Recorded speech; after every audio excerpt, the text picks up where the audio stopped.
အားလုံးတတိယနေမဲ့အတော်ဆုံးကစားသမားတူမန်စီးတီးအသင်းကောင်းဆောင်ကီဗင်ဒီဘရိုင်ဟာဘုံဘုံနဲ့ပွဲကိုနောက်ဆုံးအိမ်ဝင်ပွဲအဖြစ်ပါဝင်ကစားခဲ့ပြီးပြည်သက်တွေကိုနှုတ်ဆက်ခဲ့ပြီးဖြစ်ပါတယ်33နှစ်ရွယ်ဒီဘရိုင်ဟာမန်စီးတီးအသင်းရဲ့ခေတ်သစ်အောင်မြင်မှုမှာအရေးပါခဲ့သူဖြစ်ပြီး10နှစ်ကြာပိတ်ဆက်ကစားခဲ့ပါတယ်ဖလားအောင်မြင်မှုတွေလည်းအများကြီးရခဲ့တဲ့ဒီဘရိုင်ဟာဒီနှစ်ဘောလုံးရာသီကုန်ရင်သူချစ်တဲ့ကလပ်ကနေထွက်ခွာတော့မှာပါဒါကြောင့်နောက်ဆုံးအိမ်ဝင်ပွဲအဖြစ်ပါဝင်ကစားကမန်စီးတီးအသင်းတာဝန်ရှိသူတွေကလည်းနှုတ်ဆက်ပွဲကိုကခဏနာပြုလုပ်ပေးခဲ့ပါတယ်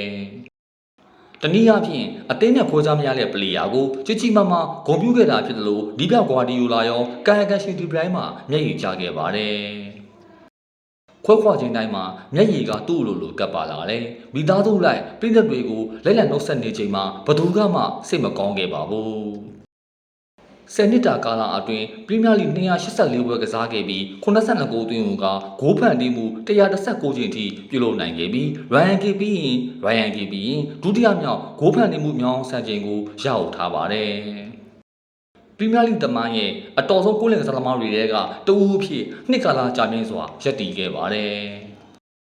အနေအေးပြီးဘောလုံးကိုသာအောင်ဆိုင်ကစားတဲ့သူကိုမန်စီးတီးဖန်တွေအပြင်ပြင်မဲ့ပရိသတ်တွေကပါချစ်ခင်မြတ်နိုးကြပါတယ်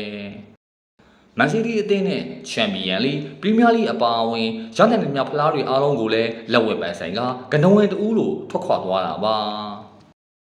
မန်စီးတီးကသူ့ကိုဂုဏ်ပြုတဲ့အနေနဲ့အီတီဟက်ကွင်းအပြင်ဘက်မှာရုပ်ထုထုလို့ဂုဏ်ပြုသွားမှာဖြစ်ပါတယ်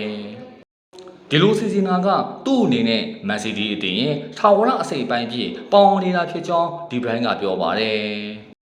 အမှတ်ရစရာအခိုက်အတန့်တွေအများကြီးကိုဖန်တီးပေးစွမ်းခဲ့တဲ့ကမ္ဘာအကောင်းဆုံးကိုယ်လက်ဖန်တီးခြင်းတစ်ဖြစ်လဲအတော်ဆုံးကစားသမားကိုအားလုံးကသတိရနေပါပါ